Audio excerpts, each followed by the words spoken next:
We begin traveling with a reformer by Mark Twain. Last spring, I went to Chicago to see the fair, and although I did not see it, my trip was not wholly lost. There were compensations. In New York, I was introduced to a major in the regular army who said he was going to the fair, and we agreed to go together. I had to go to Boston first, but that did not interfere. He said he would go along and put in the time. He was a handsome man and built like a gladiator, but his ways were gentle and his speech was soft and persuasive. He was companionable, but exceedingly reposeful, and, yes, and wholly destitute of the sense of humor. He was full of interest in everything that went on around him, but his serenity was indestructible. Nothing disturbed him, nothing excited him. But before the day was done, I found that deep down in him somewhere he had a passion, quite as he was, a passion for reforming petty public abuses. He stood for citizenship. It was his hobby. His idea was that every citizen of the Republic ought to consider himself an unofficial policeman and keep unsalaried watch and ward over the laws and their execution. He thought that the only effective way of preserving and protecting public rights was for each citizen to do his share of preventing or punishing such infringements of them as came under his personal notice. It was a good scheme, but I thought it would keep a body in trouble all the time.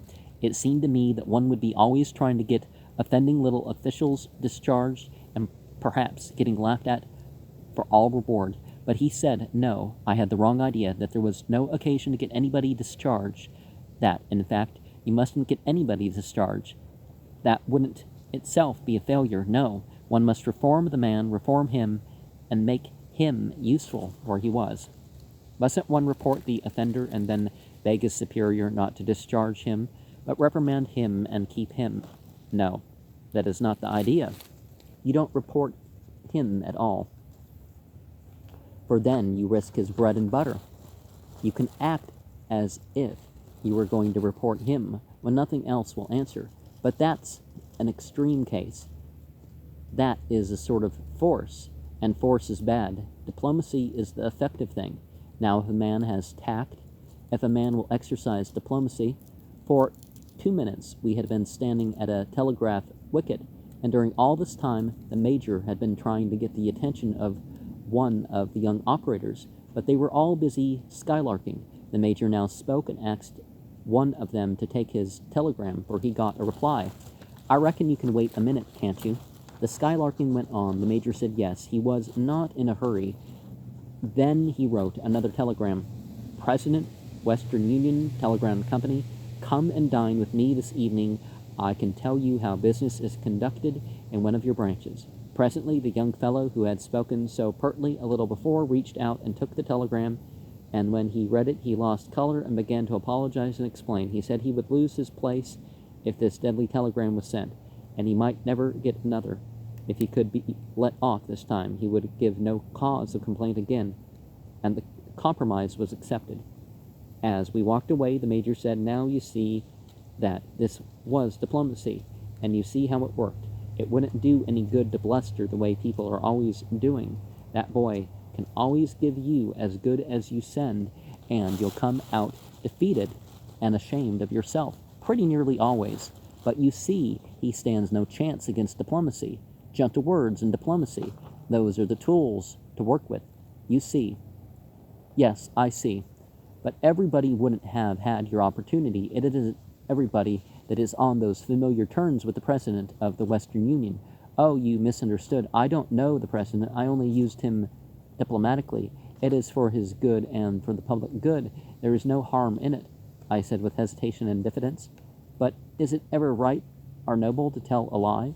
He took no notice of the delicate self-righteousness of the question, but answered with undisturbed gravity and simplicity, yes, sometimes lies told to injure a person and lies told to profit yourself are not justifiable, but lies told to help another person and lies told in the public interest, oh, well, that is quite another matter.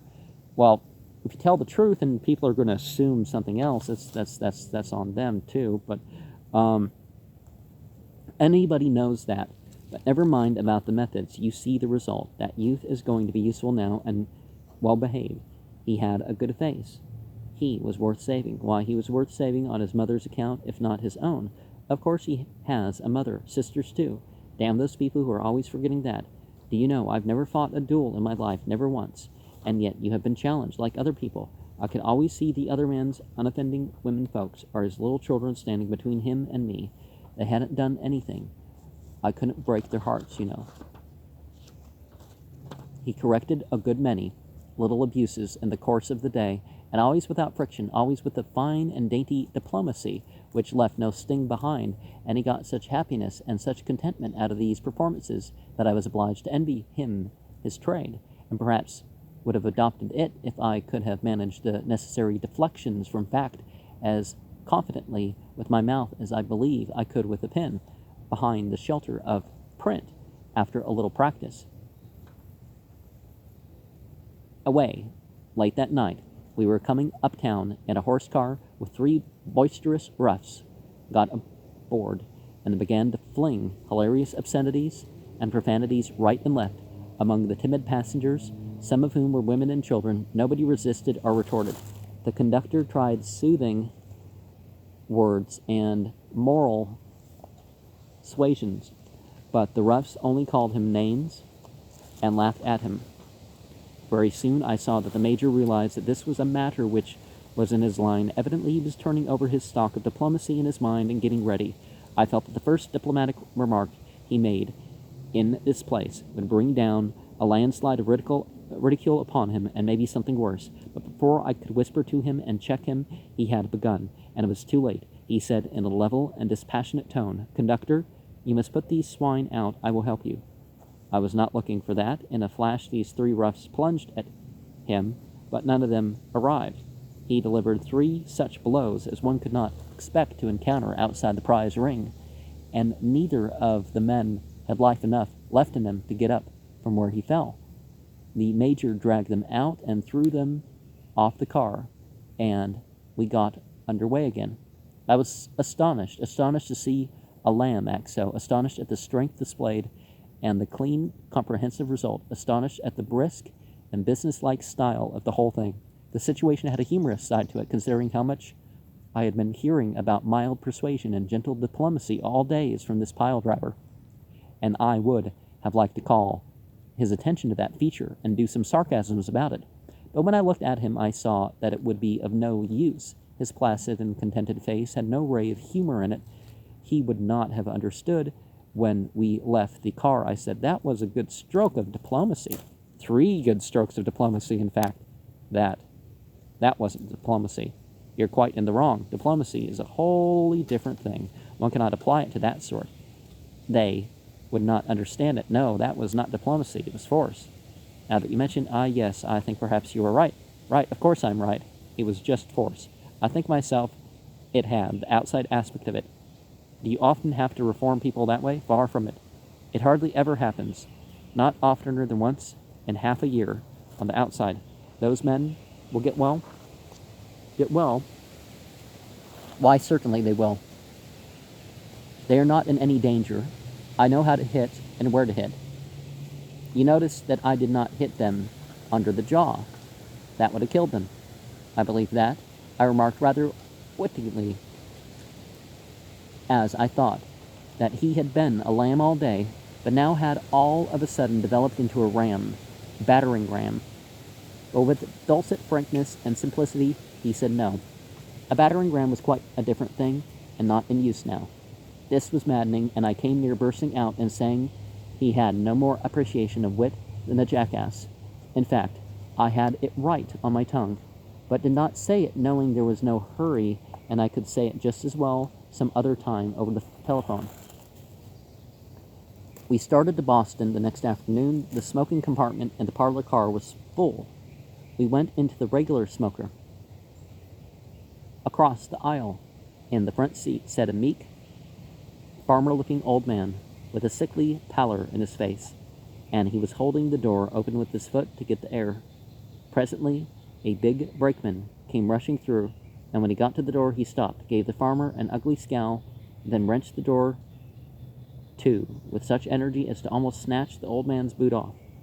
Then on he plunged about his business. Several passengers laughed, and the old gentleman looked pathetically shamed and grieved.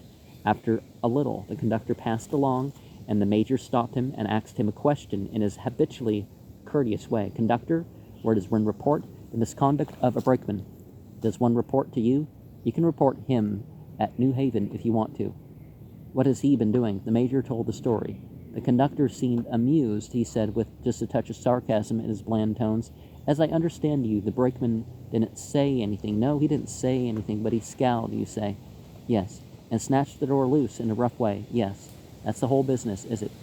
"Yes, that's the whole of it." The conductor smiled pleasantly and said, "Well, if you want to report him, all right, but I don't quite make out what it's going to amount to." "You'll say, as I understand you, that the brakeman insulted this old gentleman. They'll ask you what he said.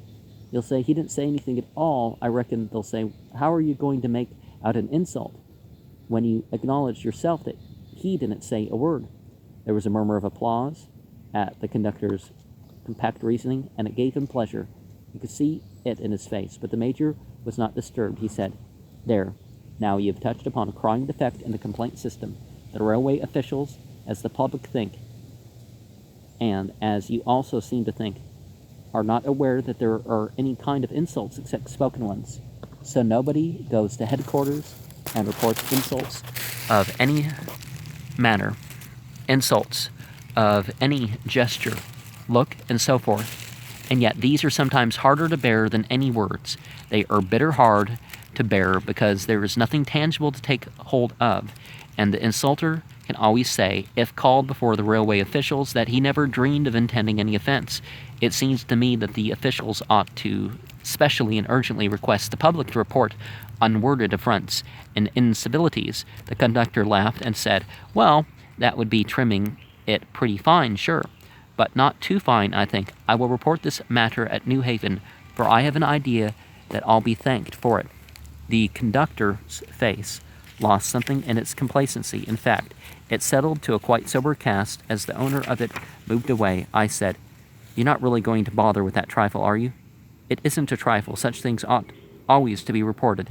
It is a public duty, and no citizen has a right to shirk it. But I shan't have to report this case." "Why?" "It won't be necessary. Diplomacy will do the business, you'll see." Presently the conductor came on his rounds again, and when he reached the major, he leaned over and said, "That's all right. You needn't report him. He's responsible to me, and if he does it again, I'll give him a talking to." The major's response was cordial. "Now, that is what I like. You mustn't think that I was moved by any vengeful spirit, for that wasn't the case. It was duty, just a sense of duty, that was all. My brother-in-law is one of the directors of the road, and when he learns that you're going to reason with your brakeman the very next time he brutally insults an unoffending old man, it will please him. You may be sure of that." The conductor did not look as joyous as one might have thought he would, but on contrary looked sickly and uncomfortable. He stood around a little and then said, "I think something ought to be done to him now. I'll discharge him." "Discharge him? What good would that do? Don't you think it would be better wisdom to teach him better ways and keep him?" "Well, there's something in that. What would you suggest?" He insulted the old gentleman in presence of all those people. How would it do to have him come and apologize in their presence? I'll have him here right off. And I want to say this, if people would do as you've done and report such things to me instead of keeping mum and going off and blackguarding the road, you'd see a different state of things pretty soon. I'm much obliged to you." The brakeman came and apologized. After he was gone, the major said, "Now you see how simple and easy that was. The ordinary citizen would have accomplished nothing. The brother-in-law of a director can accomplish anything he wants to. But are you really the brother-in-law of a director?"